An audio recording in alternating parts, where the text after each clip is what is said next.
KBC में करोड़पति पति। सूरज के जीवन का एक ही फंडा था कि मेहनत तो गधा भी करता है, घर बैठे जो कमाए समझदार वही होता है।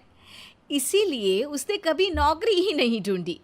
इस बात से हालांकि उसकी पत्नी शिखा बिल्कुल भी अग्री नहीं करती थी, पर फिर भी सूरज को समझाना बेकार था।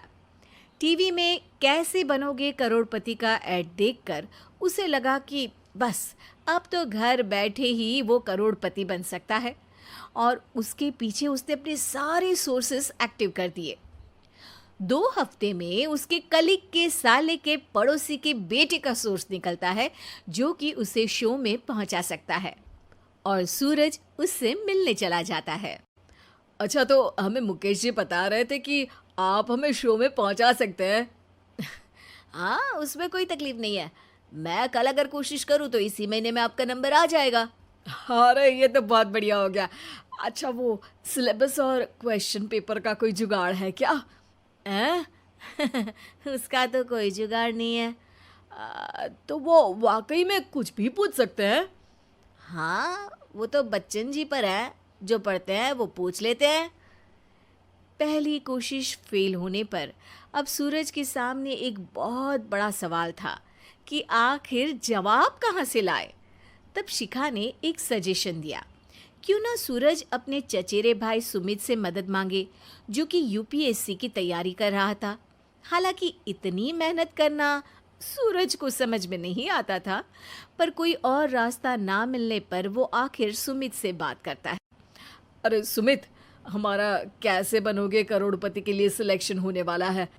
तुम हमें थोड़े चिट बनाने में मदद करोगे क्या? अरे भैया, चिट बनाए तो सालों हो गए, उसमें हमारा एक्सपर्टीज नहीं है, बल्कि आप बोलो तो हम आपकी पढ़ने में ज़रूर मदद कर सकते हैं। हट, कैसी अनाप शराब बातें कर रहा है तू। सूरज ने सुमित को मना तो कर दिया था, पर तैयारी करने के सिवाय कोई चारा उसे दिख भी नहीं रहा था। खासकर जब 12 के पेपर लीक करने के एक्सपर्ट शुक्ला जो भी हाथ जोड़ लेते हैं। आखिर सूरज को सुमित के पास जाना ही पड़ा, और उसने सुमित और शिखा से वादा किया कि वो बहुत मेहनत करेगा। 1 महीने की तैयारी के बाद फाइनल हुआ कि शो से 1 हफ्ते पहले एक ट्रायल खेला जाएगा, जहां पर सारे रिश्तेदार ऑडियंस की जगह पर होंगे और शिखा सवाल पूछेगी। दूर दराज से भी रिश्तेदार आकर हाजिर हो गए देखने कि आखिर कैसे बनेगा सुमित करोड़पति। सब कुछ सेट था, और इतने में सूरज आकर अपना स्पीच देता है। ये 1 महीना मेरे लिए आसान नहीं था, पर अपने भाई सुमित और अपनी पत्नी शिखा की मदद से मैं इतनी दूर पहुंच पाया हूँ। मेरे मम्मी पापा के आशीर्वाद ने भी बहुत साथ दिया है मेरा। मैं उम्मीद करता हूँ कि आज के शो में आप लोगों को बहुत मज़ा आएगा। साक्षी पहला सवाल पूछती है और पूरे कमरे में सन्नाटा छा जाता है। इंडिया में कितने स्टेट्स हैं?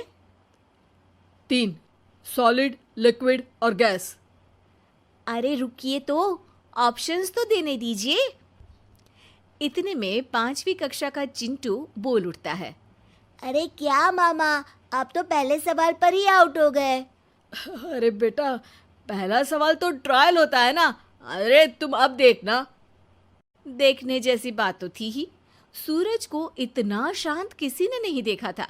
कभी कभी तो लगता था मानो सूरज आंख खोलकर ही सो गया हो। मामा जल्दी करो प्लीज, कल सुबह पनवेल भी तो निकलना है। अरे हट, कंसंट्रेट करने दे मुझे। 3 सवाल में 3 लाइफलाइन खत्म हो चुकी थी, और अब चौथे सवाल पर भी सूरज का मौन नहीं टूटा। पर सूरज अभी भी हार मानने को तैयार नहीं था। उधर हर कोई सूरज को छोड़ सुमित को देख रहे थे। आखिर सुमित ने ही तो पढ़ाया था सूरज को। गजब बेइज्जती है यार। अरे बेटा, तो बाप का, दादा का, भाई का, सबका नाम बुड़वाएगा। अरे 3 लाइफलाइन ले ली तो भी तेरा कुछ नहीं होना है। अरे कोई इतनी बात करता है क्या शो पर? अरे बेटा, शो पर तेरे जैसे भी तो नहीं आते ना। सूरज की ये जंग आखिर 1 घंटे बाद 5वें सवाल पर खत्म हो गई, जब उसने इंडिया के नेशनल बर्ड का नाम कहा, कौवा।